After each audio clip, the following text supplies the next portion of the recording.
I want to talk about lighting for a little bit and then some specific scenes in the film.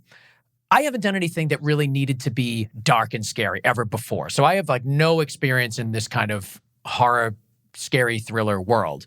But I imagine that you have to pay really close attention to being dark, being scary, being creepy, but there's got to be a line there, because if it's too dark, there's nothing to look at. And if it's too bright, it doesn't have that fear factor.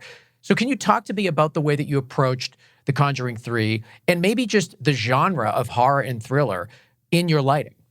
Yes, and I think exactly what you said. It's a fine line between, okay, that's just too dark. I have nothing to look at. You always want the audience member to have something like a point of rest on the image for the audience to look.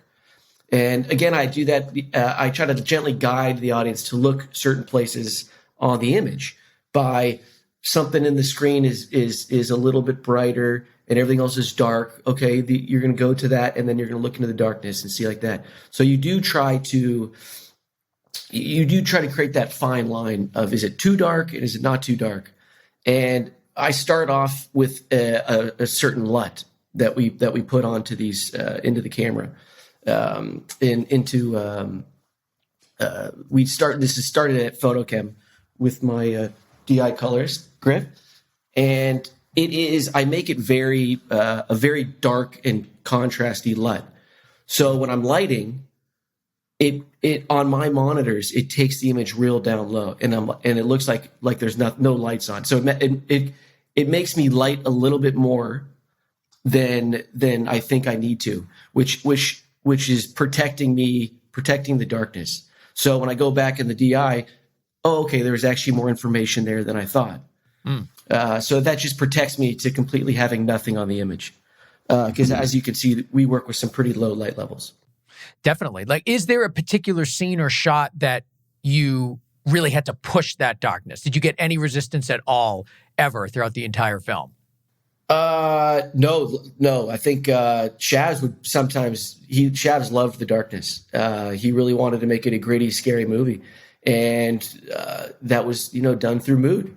And he was pushing for darkness, and I loved it. There's the end sequence when they're running through the tunnels underneath, and literally all there was a flashlight.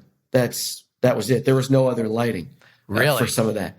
And the poor camera crew and the operators and the director are running through this very dark space. They're running into stuff. They're bumping things.